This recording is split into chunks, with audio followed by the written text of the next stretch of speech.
fearlessly talking about the biggest stories that matter to you the most. Breaking news, John Calipari is finalizing a 5-year deal to become the Arkansas Razorbacks' next head coach, covering college sports like no one else. The biggest guests in sports. We now welcome in Hall of Famer Jim Calhoun. Such a pride I had, I came to Connecticut. The legend, Tim Tebow, joins us. We'll run it back. I like it. The legend, Herschel Walker.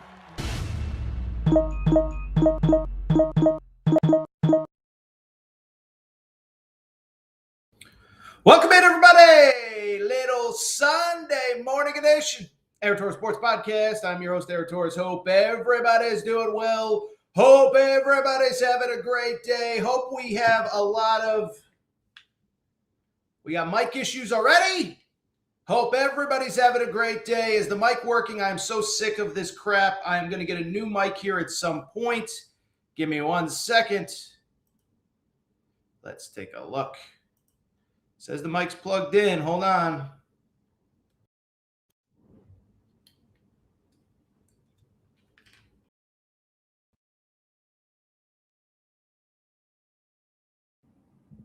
Testing. Mic still sounds no good. Just went live last night. All right. Start this over. 3, 2, 1. Welcome in, everybody. Little Sunday morning edition, Torres Sports Podcast. I'm your host, Torres. Hope everybody's doing well. Hope everybody's having a great day. I'll tell you this. I hope you're not a Notre Dame fan. Hate to say it. I hope you're not a BYU fan. But I'll also tell you what. Torres told you exactly how it was going to go down. Our 12-team playoff field is set. And the big story, we're going to be talking about it the next 24 to 48 hours. Alabama gets in off of the SEC title game loss. Notre Dame is out. Miami is in the final at-large spot. So everybody come on in. We're live. We're reacting. We have not heard yet, by the way, from Hunter Yurachek or the playoff committee. I think it's very obvious what is going to happen and why Miami is going to be in. So everybody come on in, and we're going to talk a lot of college football. And, of course, you know, once we get through this controversy at the top of the bracket, we will talk about the rest of it because we got ourselves a jam-packed show. So everybody come on in. Before we get started, a couple quick reminders. Make sure that you are subscribed to the Aaron Torres Pod YouTube channel. New clips, new videos going up every single day. We really do appreciate your support of the Aaron Torres Pod. By the way, I should say this. I appreciate everybody tuning in here on a Sunday morning because, and I've said this repeatedly, every single college football, pod and college sports show is live and reacting. So anybody who's joining us either live or, on tape delay, whatever, we appreciate your support. Also, if you're not subscribed on YouTube, make sure you're subscribed on Apple and Spotify for the podcast as well. Also, before we get started, I want to go ahead and thank our friends and our ticketing partners, SeatGeek and the SeatGeek app. Okay, so SeatGeek is America's #1 ticketing app, over 28 million downloads. What I love about SeatGeek, two things. One, they rate every ticket 1 through 10, right? So it's that time of year. Maybe you're an Indiana fan going to the Rose Bowl. Maybe you're an A&M fan that has a home playoff game and you got to go buy tickets. Well, go ahead and use SeatGeek because it is America's #1 ticketing app, over 28 million downloads. But what I really love about SeatGeek is that they take care of listeners of the Aaron Torres Pod. How about this? If you need tickets to any game, any show, maybe your team isn't in the college football playoff and you're just looking for something to do to distract you because your football team stinks, go to SeatGeek.com. If you use promo code Torres, you get $20 off your first purchase. SeatGeek.com, promo code Torres gets you $20 off your first purchase. SeatGeek.com. Promo code Torres, $20 off your first purchase. All right, with that said, it's a busy Sunday. We don't have to beat around the bush. By the way, for people tuning in, we're not doing 15 minutes on the Big Ten championship game and 15 minutes on the SEC and what does it mean. We're talking all bracket. We'll take any of your questions, any of your comments, drop them in the chat. We will obviously prioritize super chats, but no more time to waste. Let's go ahead and get to the topic of the day. Topic of the day. We got ourselves a college football playoff bracket, baby. And I hate to tell you, But this is exactly what I told you was going to happen, okay? And so we'll go back to Tuesday in a minute, but let me just, for half a second, while people are still coming in, and for any context, maybe you're not a diehard college football fan, maybe you're only listening here as we get to the postseason. But basically, the college football playoff essentially, I would say 10 of 12 spots were essentially clinched going into Saturday, okay? And so the big questions became, what were going to happen if Alabama was, which was, so coming in, the rankings were this: Alabama was 9, Notre Dame was 10, BYU was 11, Miami was 12, okay? And so here is the bottom line, is that coming into the day, it felt like, to me, there was really only debate about the last spot. Would it be Notre Dame, BYU, or Miami? But there was a conversation about, could Alabama be left out if they were to lose in the conference championship game and lose in definitive fashion, where it was clear that they probably aren't one of the 7 best at-large candidates. And I think with Alabama specifically, you would factor in that really over the last month, they did not play great. Single touchdown win at Auburn, touchdown win at 4-8 South Carolina, 11-point win over LSU right after they fired Brian Kelly, okay? And so I bring it up because essentially there were 2 spots for those 4 teams. Let's not beat around the bush, and let's talk about exactly how it went down. Matt, if you have the bracket, let's not waste any more time. The truth of the matter is this, okay? So we knew, again, 1 through 8 was essentially set, and we didn't know exactly what order, but Indiana, Ohio State, Georgia, and Texas Tech are your top 4 seeds. Indiana, of course, is the Big Ten champion. Unbelievable story. Ohio State at number 2, Georgia, your SEC champion, at number 3, and Texas Tech at number 4. We knew that after those 4, Oregon, which is now 5, Ole Miss, which is 6, Texas A&M, which is 7, and also Oklahoma, which is 8, we're all pretty comfortably in, okay? And so, oh, by the way, we should mention, with Duke winning the ACC championship game, it felt like James Madison was going to get in as the 12 seed and Tulane, the American champion, as the 11 seed. So it all came down to 9 and 10, and it all came down to a Bama team, which lost in its conference championship game, came down to Notre Dame, which was obviously not playing on Saturday. It came down to BYU, which lost in the Big 12 championship game, and it came down to Miami, which also did not play Saturday. And of course, the big caveat was the head-to-head with Miami earlier in the season beating Notre Dame. And so I bring it up because I told you coming into the week that I really felt like Alabama would not be punished for playing in the conference championship game. And I really felt like, and we're going to discuss this in a minute, eventually Miami would surpass Notre Dame. Well, I bring it up because the bracket is set. If you're watching on YouTube, you can see Alabama is the 9 seed. They will travel to Oklahoma. Remember, these 2 teams just played in the middle of November, and Miami gets the final at-large spot. Miami at Texas A&M. Gig'em College Station is going to be rocking, baby, for that college football playoff game. With Miami and Alabama getting in, it means that the first 2 teams out are Notre Dame and they are BYU. Notre Dame at 10-2, BYU at 11-2. Their only 2 losses to Texas Tech in the regular season and conference championship game. We have a bracket: Alabama and Miami in, Notre Dame and BYU out. Let's go ahead and discuss. And so as far as Alabama, what I want to do is I want to break down why I think Alabama got in, why I think Miami got in, why I think Notre Dame was out, and unfortunately why I think BYU was out as well. So as far as Alabama getting in, I never believe, listen, we can criticize the committee for a lot of different things. If you actually go ahead and look at the committee's history, they actually generally do a pretty good job of putting in the teams that are supposed to be in. And actually, everyone says the committee does all these crazy things. They really don't. Last year, remember, SMU versus Bama for the final spot. They said going into the week, SMU would not be punished for playing in the conference championship game. They were not. Well, this year, I just did not see a world where, barring a stunning, brutal takedown in the conference championship game that Alabama would be left out. 28-7, which was the final score, was not going to do the trick. I thought if it was 56-0, yes, there was a conversation, but I never believed if it was somewhat close, somewhat respectable, that Alabama was going to get out. And as we got deeper into Saturday night, I felt even more confident as more and more people were trying to make the argument against Alabama. First of all, I'll say this, a little bit of a side tangent, but it feels like every single year there is always this internet conspiracy that becomes a thing that never actually becomes a reality. I remember there was one year, I want to say it was 2018. Alabama was the 1 seed with Tua, and they were unbeatable that year. Georgia was 11-2. They lost to Alabama in the SEC championship game.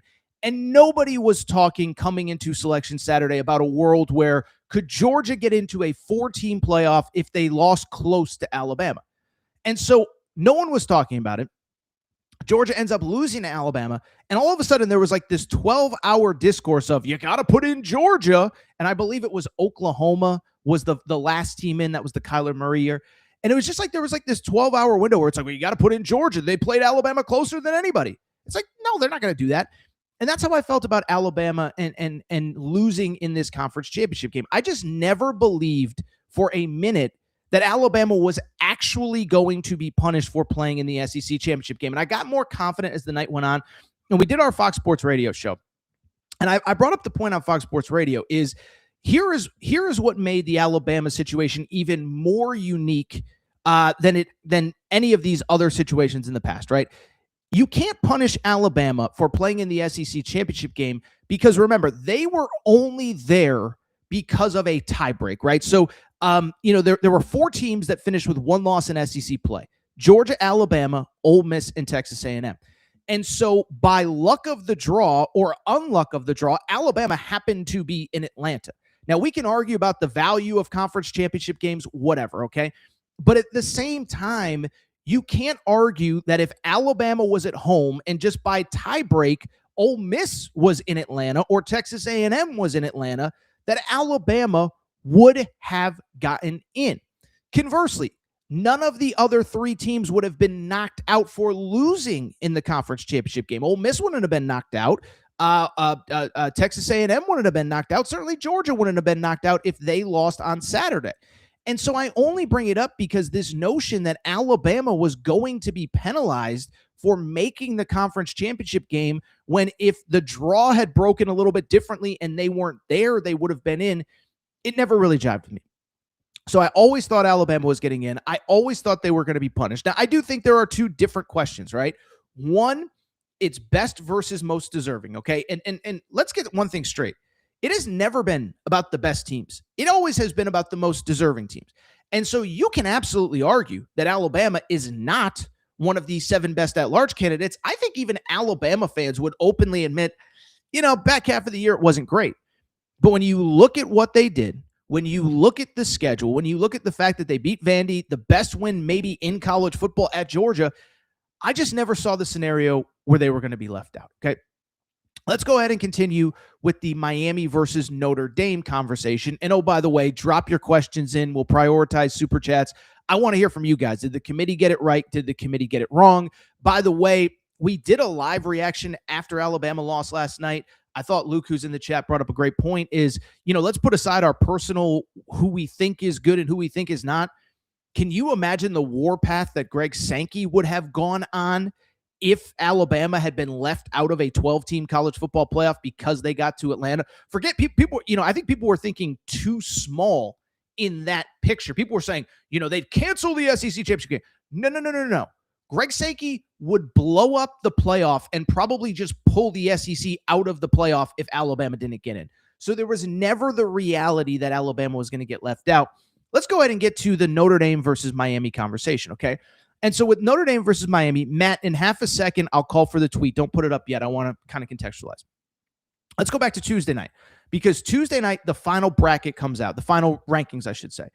And I remember at the time, we did a big segment on Wednesday morning. We talked about the group of 9 through 12, 9 being Alabama, 10 being Notre Dame, 11 being BYU, and Miami being 12. And I said purposefully, the committee actually decided to put all of those teams in that very specific order for a very specific reason. If you remember, Alabama moved ahead of Notre Dame last week, even though Alabama, they didn't play great in the conference championship game, or they didn't play great in the Iron Bowl. They won kind of in the final seconds. And credit, Auburn's an incredibly tough place to play. Producer Matt was at the game. He could tell you, okay? But at the same time, I said they moved Alabama ahead of Notre Dame, not because of the Iron Bowl, but because they very simply wanted to put in a world where Alabama was not going to be punished if they were to lose a conference championship game, right? You move Alabama last week ahead of Notre Dame under the scenario that if Alabama loses, you can't have Alabama behind Notre Dame because you can't move them ahead of Notre Dame after a loss. And so what I also said was this. I said it's going to come down to 3 teams for 1 spot, assuming BYU loses in the conference championship game. It's going to come down to Notre Dame, BYU, and Miami. And now, Matt, you can go ahead and put up the tweet that I sent you from Tuesday night because I told you it was going to happen. I said prediction on the final playoff spot. This, of course, assuming Alabama was getting it. I said putting Notre Dame, BYU, Miami in order this week is strategic. If BYU loses, which is obviously what happened, Notre Dame and Miami will be ranked next to each other, and the committee can move up Miami. Obviously, if BYU wins, Texas Tech is in, and either Notre Dame or Miami gets in. Mark it down. It's happening. Okay, so listen, am I going to take a little bit of a victory lap? Sure. But at the end of the day, I think what we have to do, big picture, and this is on everybody, including in the media. Like I see smart people in the media who I respect overreact to the week-to-week rankings without looking at the bigger picture of why the committee is doing what they are doing. And so I bring it up because it was so obvious what the committee was doing last week as far as the playoff rankings were concerned. And I will say, to backtrack a second, I will say, I think on Saturday night on Fox Sports Radio, I did talk myself into, well, if they're not going to drop Bama, could they actually drop BYU? And what if they just leave the rankings as they are? But then I realized the committee can do whatever they want, and they would drop Notre Dame, or they would drop BYU. And so, again, this was so obvious, and it was set up a mile away. The committee, listen, I don't even blame the committee. Some of the stuff is out of their control. But what the committee was obviously doing for weeks now, they were hoping Miami just took that 3rd loss and we didn't even have to consider them and we didn't have to leave Notre Dame out. Okay. And so there's that part of it. But as they kept winning, as things kept getting closer, what ultimately kept happening and what did happen was pretty straightforward. They were setting up a scenario where eventually, if everything ended the way that it did, they could compare Miami and Notre Dame head to head, and they could go ahead and flip Notre Dame and Miami. And so that is exactly what happened. I am not surprised by it at all. I told you it was going to happen. And I'll even take it a step further. So I was thinking about this. By the way, I'm not going to do the BYU rant right now. I feel bad for BYU. I have been an advocate for BYU. I think they frankly still have a better resume than Notre Dame versus Miami. I also think it's become pretty clear that they were never in serious consideration if they lost in the conference championship game. I feel bad. We can argue if it's right or wrong. I'm just here to tell you the facts, okay? As far as Notre Dame is concerned. So, again, I thought all week that Miami was eventually going to jump Notre Dame if BYU lost in the Big 12 championship game, okay?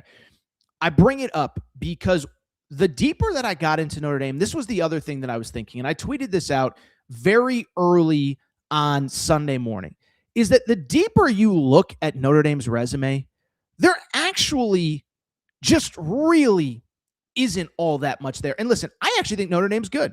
Listen, we talk gambling on this show. I'm not an odds maker, but I saw my buddy Todd Furman, who is a former odds maker, basically make the argument Notre Dame would be favored over a lot of these teams on a neutral field. They'd be favored over Ole Miss. They'd be favored over A&M, and I forget who else, okay? Here's the issue, though. At some point, eye test isn't really a metric. Now, I know in theory, you go back to Alabama versus Florida State. You could make the argument that Florida State without Jordan Travis, the eye test clearly said Alabama was better. But the eye test isn't really a metric, okay? And so I never thought the committee wanted to get in this weird situation where they just started saying, well, we think this team is better because they look better. And it's like, you can't do that. Not in this sport, because the schedules are just so completely imbalanced, okay? And so I bring it up to say that the deeper that I got into Notre Dame's schedule, I was like, what is their actual resume? They have the head-to-head loss to Miami. Okay, that should matter. The best win is against USC. I mean, listen, I'm not even an advocate for Texas, but Texas has much better wins than Notre Dame does.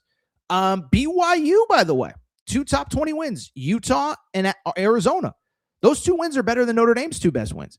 The same number of losses as BYU and the same number of losses as Miami. By the way, Alabama, if you want to criticize them for the loss in the SEC championship game, still the same number of wins as Notre Dame.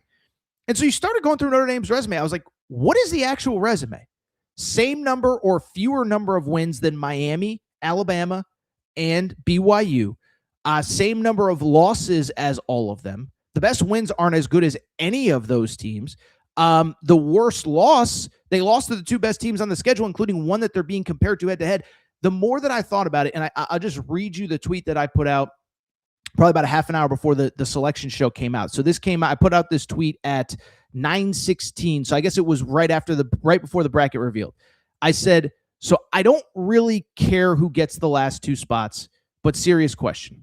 What is Notre Dame's actual resume besides eye test? They have no great wins, didn't play in a conference title game like Alabama. They lost to Miami head-to-head. And I said, and I think this is important, last time I checked, quote, trust me, bro, they're awesome isn't part of the selection process, okay? And so, again, we could go on and on. I'm just here to tell you, the deeper that you actually dove into the resume, there just really wasn't that much there. And the one thing I will say, I don't know how Notre Dame is going to respond. I think if you're the SEC, you have to be happy with how things came out. The Big Ten, you had 3 teams that were clearly better than everybody else. You got in who you should have got in. I will be curious how Notre Dame reacts because, we know that if this was the SEC, they would throw fits. They would demand this. They would demand that.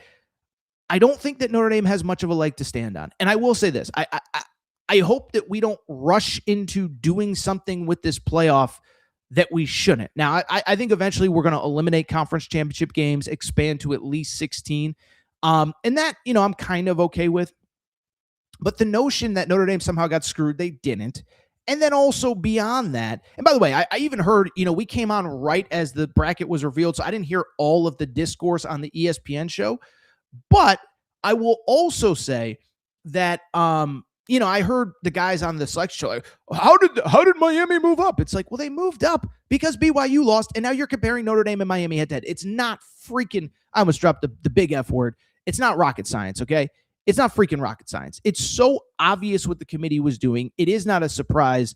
And I'll just say, whether we're at 12, when we were at 4, if we're at 16, if we're at 24, there's going to be somebody left out. And just because somebody gets left out doesn't mean we have to alter this thing or change it or whatever. So I just bring it up because I think the committee got it right. Listen, does it suck that Miami wasn't even in the ACC championship game? It does.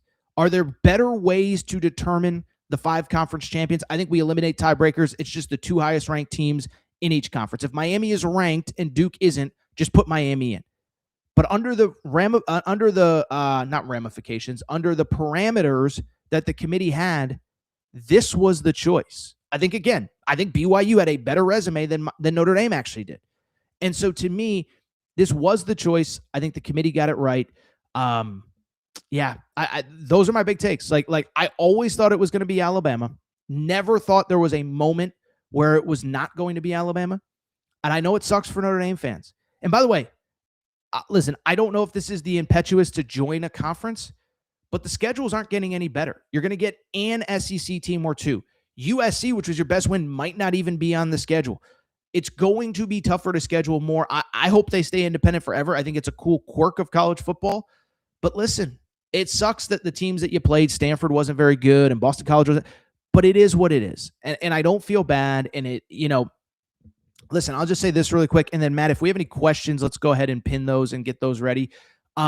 Listen, I feel bad, but I remember having the conversation back in August. Matt, you remember this, and I bet a lot of the audience remembers this. I remember having the conversation back in August about Notre Dame and about just the bigger picture of basically if you lose your first two games, because remember the first two games they played Miami on Labor Day weekend, and then they had a bye, and then they played Texas A&M. Okay, and I remember even having the conversation at the time. I remember saying that if you lose those first two games, your season could be over before it even begins. There isn't a ton of great wins on your resume. And by the way, for Notre Dame, it kind of worked out in a best case scenario because USC finished 9-3 in a season when I think their over-under was like 6.5. And so I think Vegas thought they were about a 7-win team. USC gets to 9.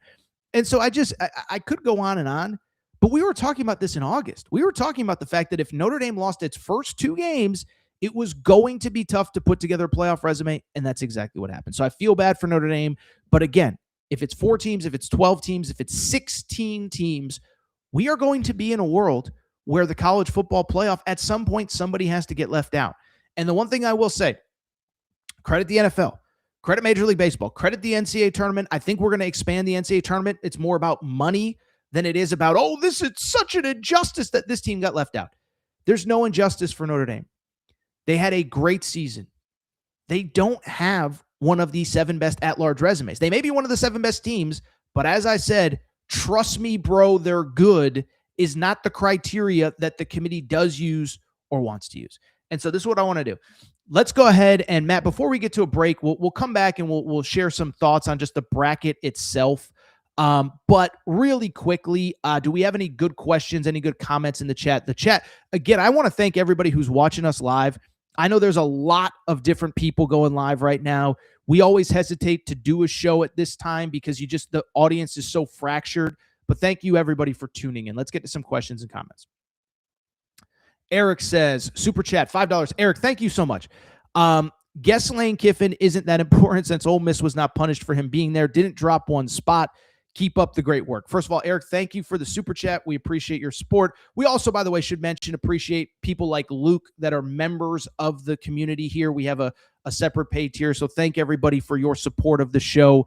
The show does, we're a bootstrap operation. So we appreciate what you guys do. By the way, if you do want to become a member like Luke, you can click and join. And Eric, we appreciate the super chat. So the Ole Miss thing is interesting. So let me say this, and Matt, you can get in the chat with me on this. I want to say it was McElroy really throwing a fit that Ole Miss was 6 and A&M was 7. I didn't really understand that. And maybe I just totally missed something, but like Ole Miss does have a better win, certainly at least in SEC play at Oklahoma, a better loss against Georgia on the road.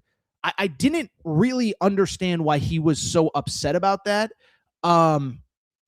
Yeah, you could pop up the bracket if you want, Matt. I don't like that was one I didn't really understand why everyone was so triggered. And then to Eric's point, I guess Lane isn't that important. Listen, I don't know if this is an unpopular opinion or not. I am glad, and listen, we've done the Lane Kiffin discourse. We don't need to keep doing it. I am glad that basically Ole Miss, the season that they had, the 85 players in that locker room, the coaches that remained, that they were not punished in any way. And I think, by the way, especially in this world where there was when Notre Dame's the first team out, you can always find a way to justify putting them in. And I do think there is something to the committee, and they would have had to do it with the last rankings, but the committee easily could have said, Ole Miss, great season. If they don't have their head coach, we got to drop them a little bit. And you drop them a little bit on Tuesday, and then you drop them a little bit more today, and then all of a sudden they're out of the playoffs. So I'm glad it didn't happen. By the way, this is way going back down the road, but I bring it up because to me, I do think there's something to I think the reason that they wouldn't let Lane Kiffin announce his future plans. One, Lane Kiffin clearly just wanted to keep coaching into perpetuity. He wanted to coach Ole Miss in the playoff and the conference championship game if they got there. I think he wanted to run spring ball at Ole Miss if he had the chance to. Okay, but I think part of the reason that that Keith Carter wanted him through the Egg Bowl, they're going to do a big song and dance about finishing what they started. I think it really just came down to if they lost the Egg Bowl, I think there was an argument that they should not be in the college football playoff or, drop out and be on the outside looking in or be very much on the bubble. And so, if Vandy at 10-2 can be left out, there was no reason that Ole Miss at 10-2 couldn't be left out as well. So I think that was part of why Lane was allowed to coach the Egg Bowl, but I'm glad Ole Miss is in. Again, I don't know if it's a controversial take. By the way, let me do a quick side tangent here. Some people are going to freak out. Tulane already played Ole Miss earlier this year. James Madison is in. I don't get the anger about the Group of Five teams. I listen. First of all, the Group of Five has been waiting 100 years to just get a seat at the table.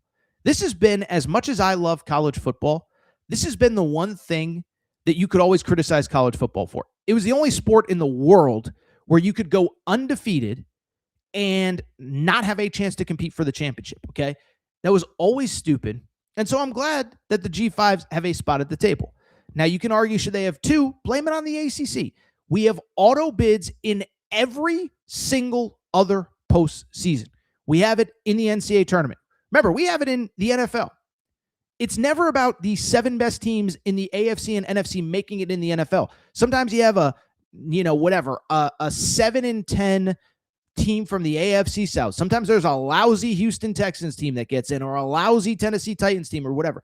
So this notion that the G5 doesn't deserve a spot, I disagree with. Tulane at Ole Miss, by the way, is a rematch. Remember, by the way, Lane Kiffin looked into his crystal ball after they played Tulane. He said John Summerall is going to be coaching in the SEC next year. That is exactly what happened. John Summerall and Tulane travel to Ole Miss. James Madison goes to Oregon. It's a little bit of a Big Ten preview, right? Bob Chesney, the new UCLA coach, will be coaching at Oregon. Really quickly, any other interesting comments or chats or anything else? Indiana Sports Connection with a great question. Will this force Notre Dame into the Big Ten? I don't think Notre Dame is going to be forced into anything. And I don't know that anything is necessarily going to happen soon. I think if this happened like 2 out of 3 years, 3 out of 5 years, where they're just consistently out because they can't schedule tough games, I think they would have to consider it. But remember, like, there's a reason, because I remember back to when the Big Ten officially expanded to 18, and even before USC, UCLA, Oregon, and Washington got into the league, there was talk of this is the time for Notre Dame. And I said Notre Dame is making more from their own TV contract than they would if they joined the Big Ten. It doesn't make sense for them, and they're in this totally unique spot. Now, as I said, I do think it is going to become increasingly tougher for them to get good out of conference games. Now, they're actually, you know what they're actually saved by, and not a lot of people talk about this? Greg Sankey has the rule in the SEC, you have to play at least one power conference team outside of the league. And so that was why A&M played Notre Dame this year. That was why Arkansas hosted Notre Dame this year. I do think the SEC or Notre Dame will be able to get an SEC team or two. And it helps that they've scheduled a home and home, for the next 8 years with Clemson. By the way, producer Matt says Auburn Notre Dame will be in 27, 28. So let's hope Golish has it going on and he could get them to the top of the SEC, because, I to answer the question directly, I don't think this is going to force Notre Dame into the Big Ten. I just don't. I think 3 years down the road, 5 years down the road, we'll reevaluate. There may be no ACC by 2030. And maybe that's the decision that, maybe that's when, 3 or 4 schools from the ACC go to the Big Ten, they get to 24 or whatever. You add Notre Dame at that point. I don't think it's on the horizon. I think Notre Dame is weirdly, this is going to sound very weird. I think they're weirdly self-aware of yeah, we want to compete at the top of the sport, but we're not going to blow up 100 years of whatever just because something didn't go our way, right? I hate to say it, the SEC will absolutely, they'll just blow up 100. If Alabama had been left out, the SEC would have blown up everything, okay? It would have been the meme of the Joker walking away from the hospital with the clicker. That would have been Greg Sankey if Alabama had been left out. I think Notre Dame's you know what? We were 10-2. We didn't make the playoff this year. We know we were good enough. We shouldn't have lost to Notre Dame. Let's not screw up a good thing. Now, again, 5 years from now, 7 years from now, if the ACC blows up, it's a different conversation. I don't think this forces Notre Dame into a conference. A couple other ones, Matt. We got anything else good? Okay, so Luke says, I wish they had flipped Ole Miss and A&M to avoid Ole Miss having a rematch with Tulane and then Georgia most likely. 2 round 1 rematches of regular season games. Luke is, of course, referencing the fact that Ole Miss already played Tulane and that Oklahoma has played Alabama. So 2 of the 4 games in the quarterfinal or the opening round will be rematches: Alabama, Oklahoma, Tulane, Ole Miss. I can't get too worked up about it. I think, by the way, if Notre Dame had gotten the last spot, we would have had a third rematch with Notre Dame going to A&M this time, a rematch of the first game. I can't get that fired up. Ole Miss 11-1, A&M 11-1. A&M basically played nobody of substance in that conference. Ole Miss has the best win in the SEC of either of those teams. They obviously won against Oklahoma at home, so I have no real beef here. By the way, quick side tangent, because I haven't watched the coverage. I don't know if there was ever a real push for Texas. It was funny. The Texas thing, the week it started, everybody was so fired up about Texas, and Sark is doing the media tour. I didn't think Texas had an actual resume, and I thought as the week went on, that conversation kind of fizzled. Like, we even played the Dan Orlovsky sound on Tuesday or Wednesday show, and it was like by the middle of the week, that one fizzled. Clark Lee, first of all, love Clark Lee being like, we just want to give us a game this week. Like, let us improve our resume. They're like, we'll play Miami. We don't care. Clark Lee, I saw him on all the shows on Friday. It felt like Clark Lee was kind of sitting at home, and he put on his TV, and he's like, oh, Sark's on TV fighting for his team.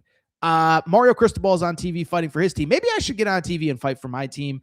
And by Friday, I saw him on like the Barstool Morning Show, and, he did the big, like, you can't leave us out. You can't. We went 10-2 in the SEC. It's like, dude, your best win was against Missouri. Just chill the you-know-what out. You played nobody in the out-of-conference. You lost to the 2 best teams on your schedule, Alabama, and also on top of that, you also lost to Texas. Like, there was just no resume there. And I think those 2 teams fizzled out pretty quickly. But again, I have no issue with the 2 G5 teams making it. Listen, I'll be honest. I wish there was a world that Miami had played for an ACC title and then either played their way in or played their way out. But under the rules, we're comparing Notre Dame and Miami as at-larges. Miami should have been in. By the way, I am looking for Circa Sportsbook lines. I have not seen them yet for the college football playoff. Not saying they're not out. I just have not found them. Another question or two, Matt. By the way, Dick Vitale's all fired up. He's tweeting, it's an absolute joke. Notre Dame is not part of the college football playoff. What if Dick Vitale was the voice that got everybody? Arcan Moose says, you're my favorite, Aaron Torres. Of course I'm watching. Dude, we appreciate you, man. We really do. Listen, you have a situation like this where we have a big news story. Everyone is going to go live, right? And so as I was logging in, I saw all the big channels. I saw Todd McShay over at The Ringer. So we appreciate everybody tuning in. Arcan Moose, I appreciate your support of the show, man. By the way, Tuesday, Wednesday, Thursday. By the way, I don't totally know the schedule this week. I will be traveling. I'm going to be in Nashville, Louisville over the course of the next couple of days, but we will have a Tuesday show. I do know that. But thank you. Thank you for the support. We really appreciate it. Anything else?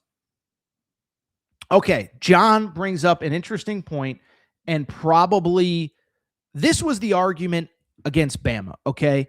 The argument against Bama was not just that they lost to Georgia. It is that they have clearly regressed over the course of the season. Now, you could argue injuries. I saw some of the Bama accounts arguing, well, we'll have this guy back for the playoffs and that guy back for the playoffs and that guy back for the... Okay, we can't deny that basically the last time that Alabama looked like freaking Bama, the way that we know them, maybe the Tennessee game, certainly the Missouri game. They played in Tennessee on October 18th. It's currently December 7th.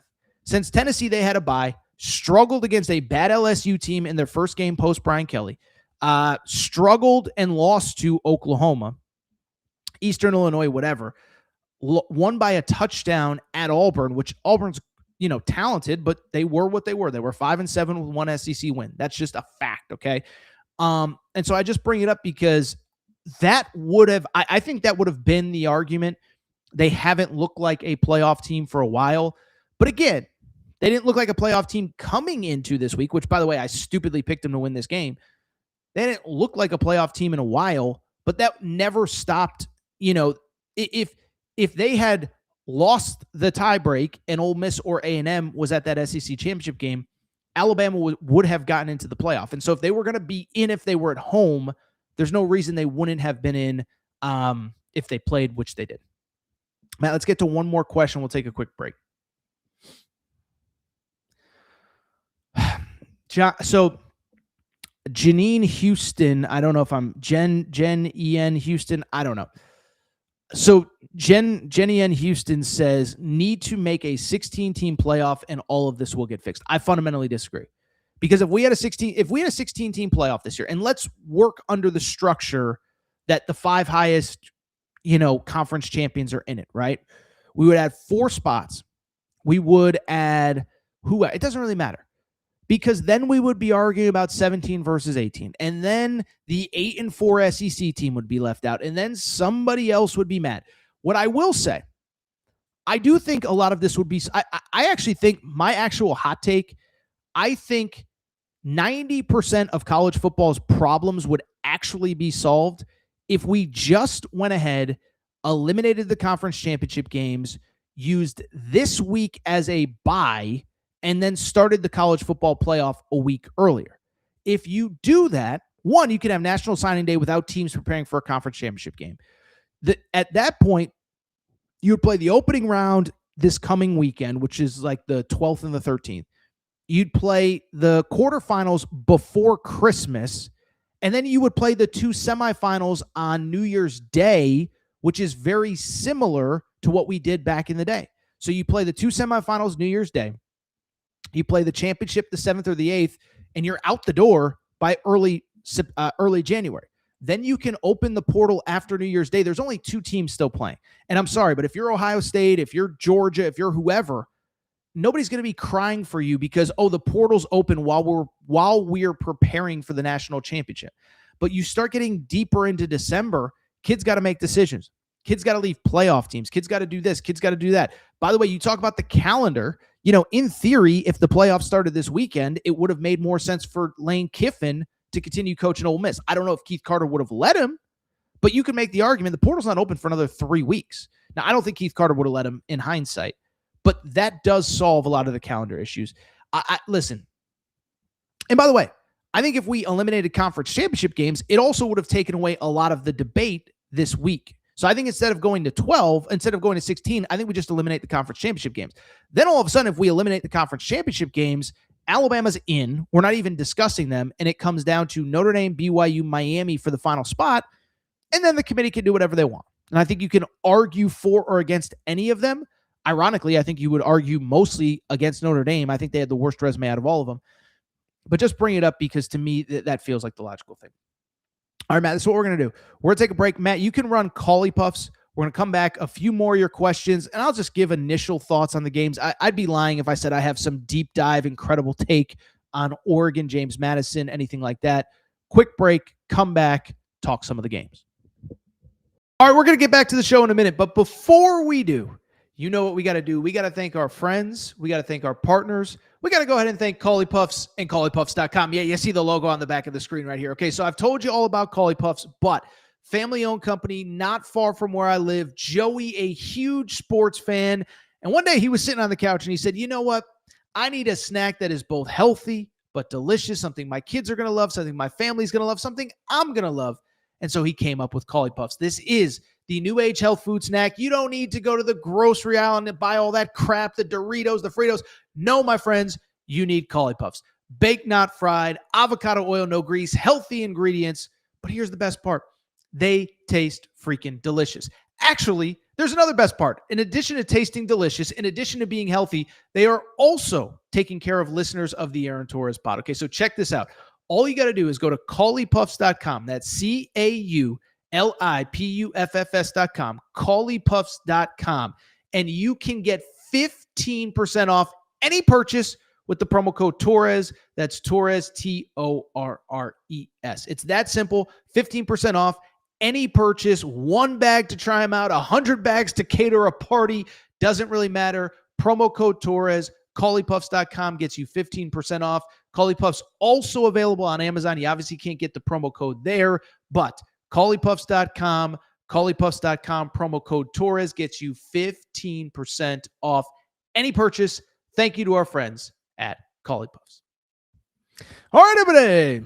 I'm back. Good to be back. Good to be back. Final segment of the show. So good to be back. We are waiting on point spreads via Circa Sportsbook. But while we're here, why don't we talk about how awesome Circa Sportsbook is? Okay, so Circa Sportsbook, best sportsbook in Vegas. I've told you a million times, when I am in Vegas, it's the only place that I go to watch games. Was there all week last week for the Players Era event. I'll be back out there in 2026. But here's the great part, is that I know that some of you can't get to Vegas. It's expensive. It's that time of year. You got to buy Christmas presents, whatever. Well, guess what? Circa has opened up a brand new sports book at Mint Kentucky Downs in Franklin, Kentucky. Okay, so all of the great amenities of the Vegas Circa Sportsbook are now in Franklin, Kentucky at the Mint. This is only about 35, 40 minutes from Nashville. Easy drive. I'm actually going to be in Nashville. I'm going to go shoot down to the Mint. May even do my show on Thursday live from the Mint. We got to confirm that. We will do some sort of March Madness thing at the Mint, by the way. We'll invite all you guys out. But listen, best place to watch games on the East Coast. You don't need a million different apps. You don't need to download a million different things.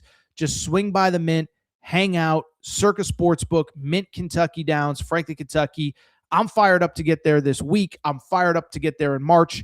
You should be fired up to get there as well. All right, really quickly, let's go ahead and wrap the show. I think this is interesting.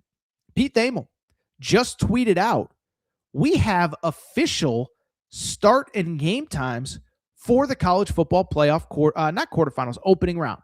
So how about this? This is very cool. Now, I would counter by saying some of it is uncool, but the opening game of the college football playoff, Friday night, December 19th, Alabama and Oklahoma. So pretty much the biggest game that you could have is on that Friday night, Alabama at Oklahoma. And then Saturday, the early game will be the other super intriguing game in which Texas A&M, well, let me make sure I have this right. I want to make sure that I have all these right here. Give me 1 second. All right, so yes, Miami at Texas A&M will open the slate at noon Eastern on that Saturday, December 20th. And then from there, the second game will be Ole Miss hosting Tulane, and it will be Oregon hosting James Madison in the nightcap. So how about this? Oregon, remember last year, Oregon ends up getting screwed. They don't get a home playoff game because they get the number 1 seed, go to the Rose Bowl and get destroyed. They now get a Saturday night at Autzen Stadium. That one feels like it might be over in a hurry, okay? By the way, I think part of this, there is an NFL doubleheader that day, a 5 p.m. Eastern start time for Philadelphia at the Commanders, and then a Saturday night Packers at Bears game. And I think that's why they've scheduled this the way that they have. So the two marquee games of the opening round, Alabama at Oklahoma on Friday night, and Texas A&M hosting Miami on Saturday morning. I'll tell you what, Matt, we got 2 weeks to preview these games. Do we have any other good questions other than that? I think we're going to go ahead and get out of here. We gave people an hour on this bracket. I am not surprised by what happened. I kind of called it. What else do we have? Do we have anything else of note? All right, so I did not see what Hunter Yurachek had to say. Okay, I'll do a quick side tangent here. So Hunter Yurachek is the Arkansas AD. The only people that hate Hunter Yurachek more than people who are watching him. So Hunter Yurachek, Arkansas AD, he was promoted to the head of the playoff committee when Mack Rhodes, the Baylor AD, got fired. And so Arkansas fans hate Hunter Yurachek, or I can't speak for all of them. I don't want to speak for all of them. It feels like the vast majority are like, this guy does not know what he's doing. Okay. And so I only bring it up because when he got promoted to chair of playoff committee, people were like, oh, he's going to embarrass his university. Like, he's not a good public speaker. He doesn't make sense when he talks. He's going to be a disaster. So I don't know what he said on the selection show because he's the guy that has to explain why the committee made the decisions that they did. But Janine Hootston says Hunter Yurachek is an idiot. We were at Arkansas. We here at Arkansas apologize to the country. We are embarrassed by Hunter Yurachek. So I can't wait to see the clips where he's explaining how Notre Dame jumped or fell behind Miami. It's pretty obvious to me, but I could probably explain it better on a podcast than he can on national TV in front of, tens of millions of people. One or two more, Matt, we'll go ahead and get out of here. It'll be an easy Sunday for us. So Brooks says, I think we need to fix those group of 5 last 2 spots or go to 16 teams because Ole Miss is going to cream Tulane and James Madison is going to get blown out by Oregon. So listen, I fundamentally disagree. Now, part of this, Brooke, is part of the issue. The ACC is not holding up their end of the bargain. If the ACC is awesome, then think about this. Like, let's say Miami is in the ACC championship game and wins the ACC championship game. Well, then guess what? They are still, they're whatever, the 10 seed, but they then would at that point be the ACC representative instead of James Madison getting in over the actual ACC champ. So you see what I'm saying? So you have that. The other thing is, and then by the way, Notre Dame gets in or BYU, and we have a more competitive first round. The other thing that drives me crazy about the G5 stuff, at some point a G5 is going to win the game. And what I hate about the G5, do I think there's going to be some, March Madness, G5 makes the national? I don't think that's going to happen, okay? But at the same time, the G5 has fought for 100 years for a seat at the table. And I do think that they deserve a seat at the table. Now, this year, it's kind of interesting because there wasn't that great team that captured everybody's imagination. But I mean, imagine Boise from back in the day being 12-0 and, not getting into a 12-team playoff. And the other thing, too, about the G5s, and I think it applies to a lot of different things, is that part of it is a couple things. The bias, how do I explain this? There's really 2 variables, okay? One, there is preconceived bias all year long based on the preseason rankings, okay? What do I mean by that? It's that Texas gets the benefit of the doubt. They never really dropped even when they weren't good because the preseason bias was, well, this is a good team, they must be good. The counter to that is the committee can do whatever they want. And so if you say the G5 has to be in the top 12 or the top 16 to get a spot, the committee can manipulate this stuff however they want to keep a team out. So I have no problem with a G5 spot, a team getting in. This is the weird year where there are 2 because the ACC did not hold up their end of the bargain. So don't blame James Madison. Don't blame Tulane. Blame the ACC. And by the way, blame the ACC for basically figure out a way to get Miami in that conference championship game. Just whatever. Among the issues, I don't think James Madison being in is one of them. I just don't. It sucks. I wish the games were better. But again, part of it is the ACC. If Miami wins the ACC, then all of a sudden they're going to Texas A&M. Notre Dame is going to Ole Miss, and then all of a sudden we don't have this situation the way that we currently have. All right, yeah. Even if Matt brings up a point, even if Virginia had won, Virginia would have gotten in over James Madison, and yeah, maybe they're a touchdown underdog at Ole Miss. I don't think they're a 3-touchdown underdog either. Do we have 1 or 2 more questions? Otherwise, we'll go ahead and get out of here. Okay, Vashawn knows what's up. Vashawn Farmer says, Stadium Swim at Circa is a great place to watch games while you catch a tan. Bring your Vegas A game. So again, Circa is our official hotel and casino partner. We love working with them. If you are in Vegas, by the way, Stadium Swim, we've been doing shows there when we're out in Vegas. Unbelievable place to watch games. I remember I was there for the opening night of college hoops, Arizona, Florida. I went to Stadium Swim and just watched Sunday Night Football. It was unbelievable. Great place to watch a game. So Stadium Swim at Circa it's the best place in Vegas to watch games. And Circa, has opened up their new sports book at Mint, Kentucky Downs. Vashawn, we appreciate your support of Circa, and we appreciate Circa's support of us. All right, I'll tell you what. I think let's go ahead and get out of here. I think I've given you an hour of content. The NFL has started. And I think you guys are ready to go watch some NFL. If anything happens later in the day, if Marcus Freeman, locks himself in a closet and won't come out until Notre Dame's in the playoff, all right, we'll have that conversation, whatever. But I think for now, we're going to go ahead and get out of here. If you're not subscribed to Aaron Torres Pod, make sure to do so. Apple, Spotify, Amazon Music, Google Music, wherever you get your podcast, make sure to subscribe. Make sure to rate and review the show. Go ahead, give us a quick 5 stars. If you're not subscribed on YouTube, what are you waiting for? Subscribe on YouTube. We're going to go ahead and get out of here. Thank you for your support. Thank you to SeatGeek. Promo code Torres gets you $20 off your first purchase. SeatGeek.com, promo code Torres gets you $20 off your first purchase. Collie Puffs, SeatGeek, or Collie Puffs, promo code Torres gets you $15% off your first purchase. All right, we're going to go ahead and get out of here. Truly appreciate everybody's support. And I think that's about it. Time to go. Thank you again. We'll be back probably Tuesday morning before I head out to Nashville. But thank you again. Shout out to Torque. Shout out to Rachel, who hates my voice. Shout out to JJ Reddick, UFN. Unblock me, bro. I'll be back. Aaron Torres pod. By the way, I see Hunter Yurachek clips going viral right now. I cannot wait